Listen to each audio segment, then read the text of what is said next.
navigation and radio frequency, as well as communications into a single unit.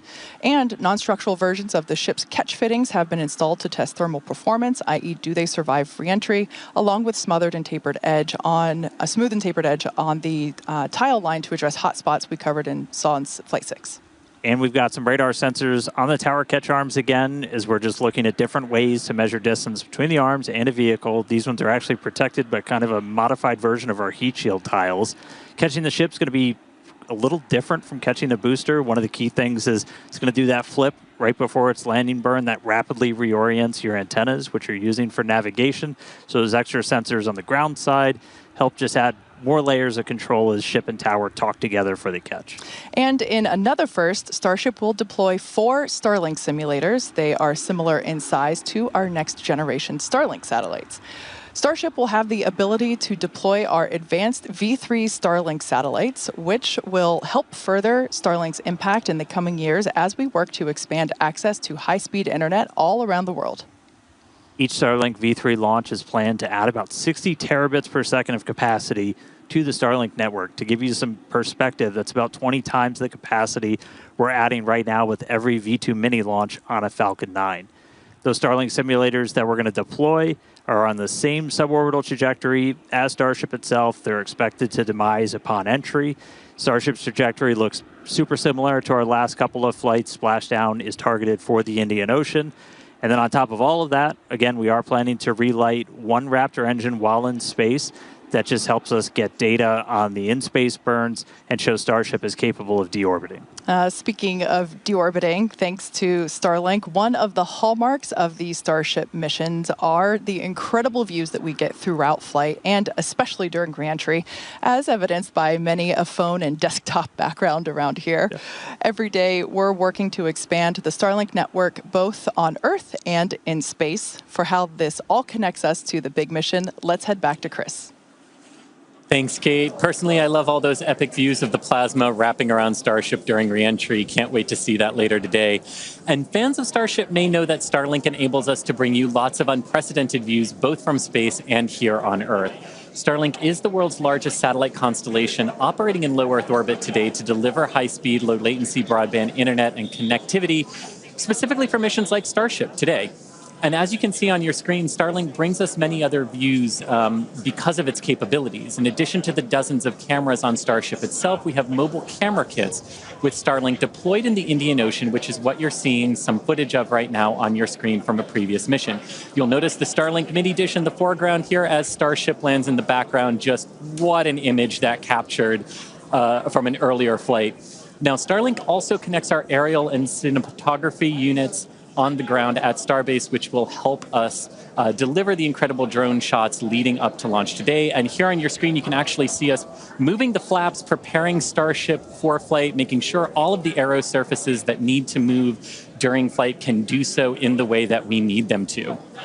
Now, on Starship itself, Starlink will enable Starship today to stream more than 120 megabits per second of real-time, high-definition video and telemetry in every phase of flight, including views like you're seeing right now of those flaps moving.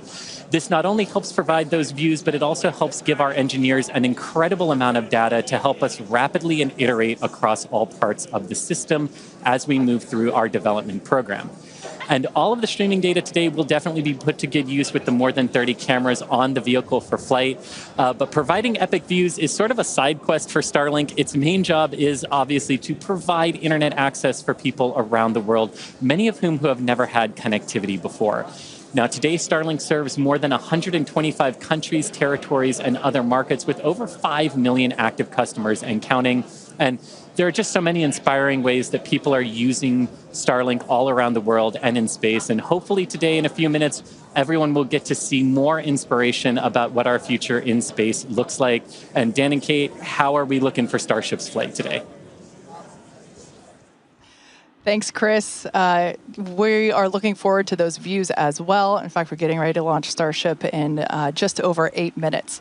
Now, as for a couple status updates, working no major issues on the vehicle. Range is emerald green, you could say. Everything looks great in terms of the sea and airspace here in the Gulf of America, as well as in the Indian Ocean. Of course, we want to make sure both areas are clear as the ship will be splashing down in the Indian Ocean while the booster is going to be coming back to us at the launch site just a couple miles behind Dan and I.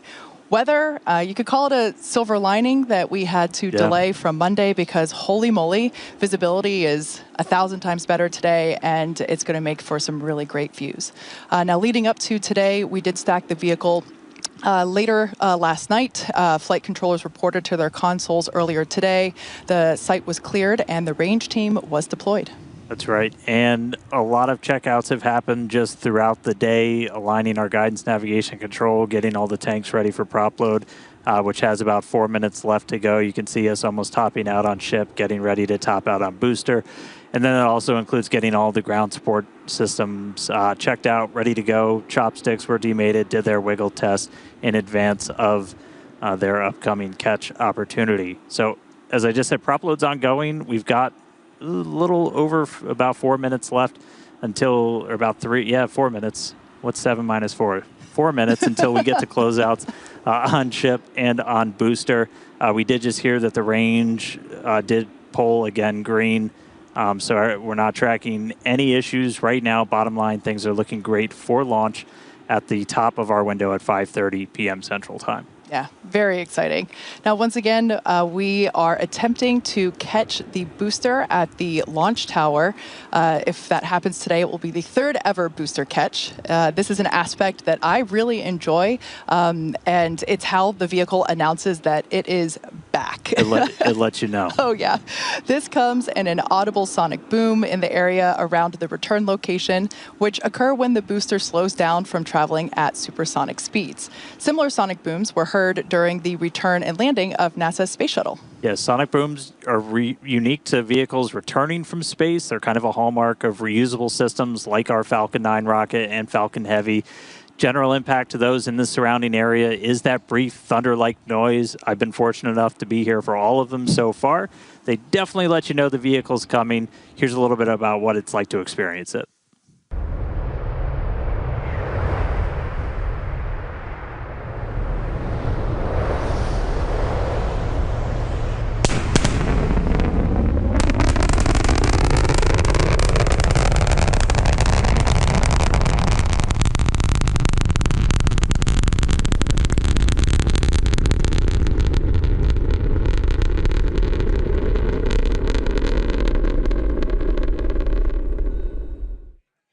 And as someone who grew up hearing those sonic booms as the shuttles landed in Florida and now hearing them for Falcon and Starship as well, they really are something to experience. And when you hear them, you just know it's a spaceship telling everyone that it wants to be reused. Great sounds. So as you can hear, the room is getting excited here in Hawthorne. The crowd eager to see Starship fly, as you can see. And here, now behind me in our flight control room here in Hawthorne, you can see some of our folks on console. They're assisting the flight controllers in Starbase, keeping an eye on all of Starship's various systems, including its avionics and those Raptor engines we talked about a little bit earlier. So Dan and Kate, with 4 minutes, 20 seconds left on the clock, let's hit it back to you at Starbase and hopefully watch Starship lift off today. Thanks so much, Chris. Now, if you're just joining us, we're now just about 4 minutes until the liftoff of the 8th test flight of Starship. As we reported earlier, range and weather are both very green, super green, if you will, and everything is looking good. Propellant loading continues to happen. We're going to be closing out very soon on both stages of Starship. Yeah, we're almost fully fueled on our tanks. We're going to see that closeout coming in just about 30 seconds on ship. So that's both the main and the header tanks.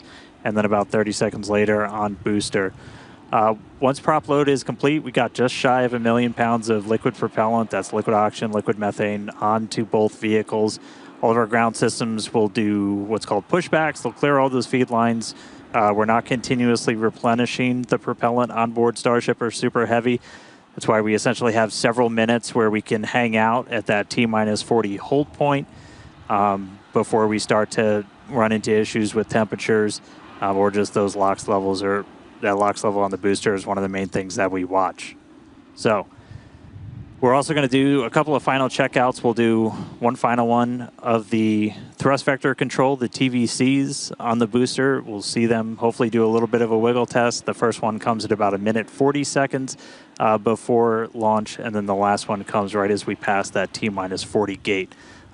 Again, if we need to hold, which we held a couple of times on Monday, we can do so at that T-minus 40 We're not currently tracking any issues that would hold us there, but if we do run into that, we can hang out for a couple minutes. That would be the point in the countdown, as we mentioned on Monday. That T-minus 40 point is when we can pause to hold for final checkouts or pressurizations if necessary. But once we pass that T-minus 40 mark, a number of things are going to occur in rapid succession. The ground spin and ignition systems will come up to flight pressure. The ship goes to internal power. And after that, the quick disconnect or QD arm lockout, that's removed in preparation for retraction shortly after T0. Once we pass T-minus 40 seconds, as we saw on Monday, we had the ability to recycle the count under certain conditions back to that T-minus 40 second mark and hold there to assess what happened and if we're able to proceed to T0. And like we said, that we can hang out at T-minus 40 for several minutes before we start running into some limits, essentially, on our propellant on board. There are a couple of other things, like if we pass the T-minus 10 point and the water starts to flow in that flame deflector and we scrub, that's automatic scrub for the day. Oh, there's our TVC, our thrust vector control checkout's got a little bit of a wiggle there on those inner Raptor engines, those 13 inner ones, which are going to be used for that boost back burn and the landing burn. So cool to see those. Yeah. I love that shot. We don't have that on Falcon. And it's just so cool to see really the business end of the Super Heavy booster.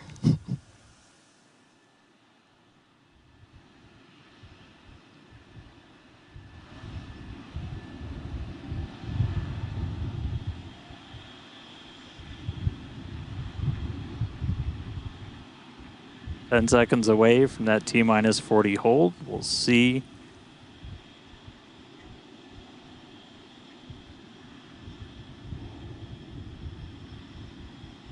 All right, we are going to hold at T-minus 40. We're watching the temperatures on the ship right now for the ship fuel. Sounds like they're working through that. We might be able to release that hold shortly.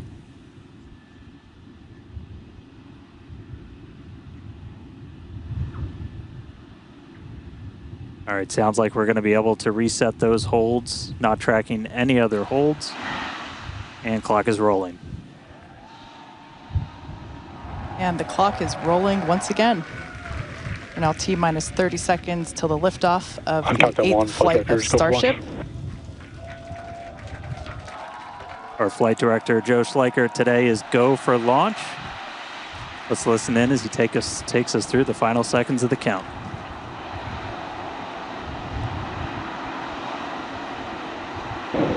T-minus 8, 7, 6, 5, 4, 3, 2, 1.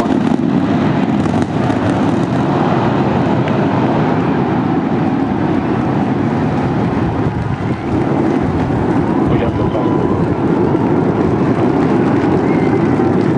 Vehicle pitching that range.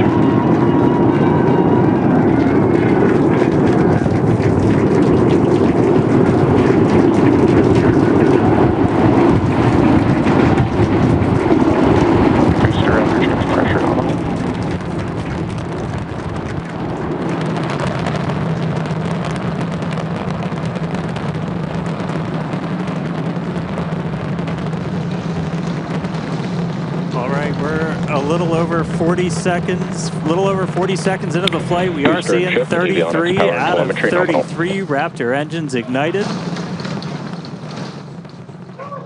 Boosters pushing us downrange over the Gulf. Next milestone coming up in just under 10 seconds is going to be max Q, that max aerodynamic pressure.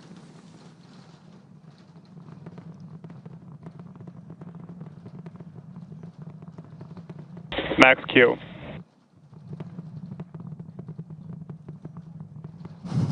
All right, so we're through max Q. That's the heaviest stresses it's kind of seeing on the way up. Wow, that was pretty incredible. I'm still recovering. That was amazing. Beautiful views of the vehicle on ascent, pitching downrange away from the launch tower. Next thing coming up is hot staging. So we're going to look for 6 engines to ignite on ship while we're still attached to the top of the booster. We'll see all but those 3 center engines shut down on booster.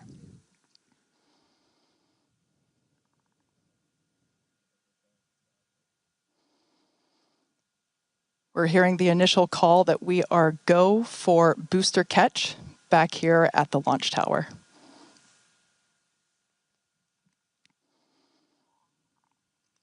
Coming up now on hot staging, the ship's engines will ignite while still attached to the Super Heavy booster, and also while Super Heavy booster will still be under power itself. The clamps holding the 2 stages together are going to release, and Starship second stage engines will Booster engine ignite. cut off. Ship engine startup. Stage separation. Boost back burn startup. There we go. Ship engines, all 6 Raptors ignited. We're doing that boost back burn. Looks like we got 11 of the 13 that we command for that, so that's going to start sending the booster back. We are still go for booster return, even with 2 Raptors out during that boost back. We can do a full duration one.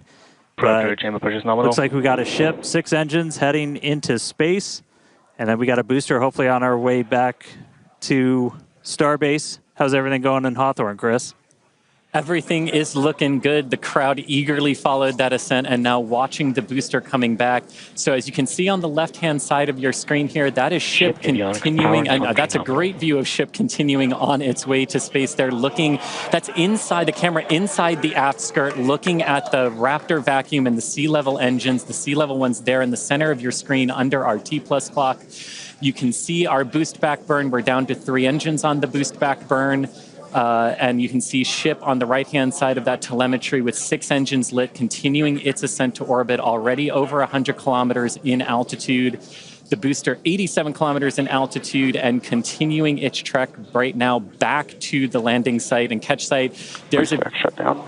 And we just heard a good call out for boost back shutdown. The next thing we should see on our screen is the separation of the hot stage from the Super Heavy booster. We jettison that because we do not need it for the landing, but on future iterations of the Super Heavy, that hot stage ring will be incorporated into the booster and we will get it back. But for today, you can see it on the right-hand side of your screen there, just separating off of from the right-hand side of the booster. You can also see the booster doing its liquid oxygen dump there, which is exactly what we would expect for it to do as the booster gets itself configured for the landing here. Now, meanwhile, Starship will continue to coast after it reaches orbit for about 40 minutes or so up to an altitude of 214 kilometers, but it's still got a ways to go there, currently accelerating past 7,500 kilometers per hour there in velocity. And just look at those great views of the booster coming back. The Gulf coastline there just looks absolutely gorgeous. Starship is on a nominal trajectory. And there we hear nominal trajectories all around. And Dan and Kate, we're at 5 minutes, 15 seconds here into the flight. Everything looking good for the Super Heavy and for Starship today. What's it like there at Starbase as we get ready to catch? It was incredible, Chris, to be able to see the mock diamonds with my own eyes. That was amazing. We are standing by for return of booster back to the launch tower. We have heard that we are go for the catch of the booster. Yeah, this coming from one of our long-range tracking cameras, we're able to see the hot stage separate and fly away. So coming up in just about 30 seconds, we're going to look for the landing burn. We're going to command those 13 inner and middle ring engines to turn on. 13 initially, they bleed off all of that velocity as we're slowing down from supersonic speeds, eventually moding down to only 3 engines for that precision flight into the tower. Right now, booster using its 4 hypersonic grid fins to help guide itself through this atmospheric entry back for its precision landing at the launch site. Once again, we're going to ignite first the Center 13 engines. We should see that coming up here momentarily. Engines in startup. This is going to come down to 3 engines as the booster slows down for its landing. And we just heard the sonic boom.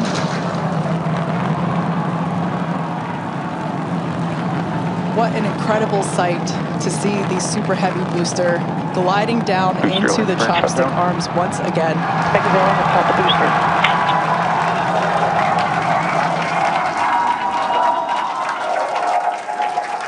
Stuck the landing. Wow. That will never get old. All right. We saw 12 out of 13 light for that landing burn. Booster still able to make its way with that final precision burn on the 3 engines in for the tower catch. So booster caught. Meanwhile, keeping an eye on ship. Still got 6 Raptors burning. Those are going to continue for about another minute until we'll get to the Starship engine cutoff. Really cool view. Again, a million shout outs to all of our avionics team who make these cameras possible for us. That's looking right down inside essentially the skirt area of ship, where you can see a pretty good view of all 6 Raptors, especially those 3 inner ones, one of which we're going to hopefully relight a little bit later. And we just saw some engines go out. It looks like we are losing attitude control of the ship.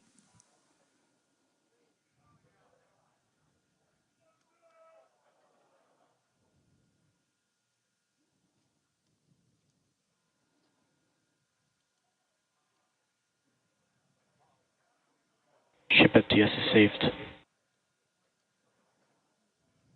So we're still getting video down from the ship. You can see we've lost several engines and we've lost attitude control of the vehicle.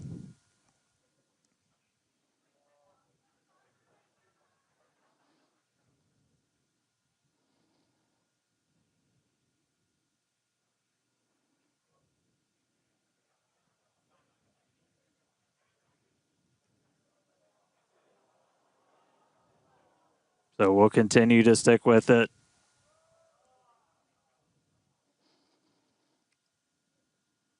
For those of you that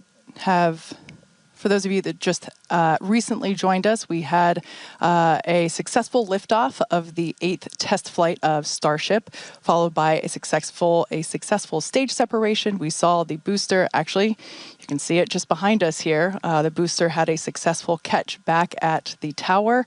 Unfortunately, it seems as though we lost the attitude control of the ship. We are standing by as we listen in with the teams on the nets to understand what information we're able to provide you. We will provide that as soon as we are able, but it's pretty incredible to take a moment and see the booster just behind us. Certainly a different view than last time. And at this point, we've essentially lost contact with the ship. We're no longer receiving telemetry at this moment. So we were only about 20 seconds away or so from the end of that ship ascent burn. We saw several of the engines start to cut out. Once you lose enough of those center engines, you're going to lose attitude control. And so we did see the ship start to go into a spin. And at this point, we have lost contact with the ship. So we're going to listen in for a little bit. I think it's pretty obvious we're not going to continue the rest of the mission today, but just give us a couple more minutes. We'll bring you more information as it comes in.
All right, so coming back with you real quick. So can confirm we did lose contact with the ship.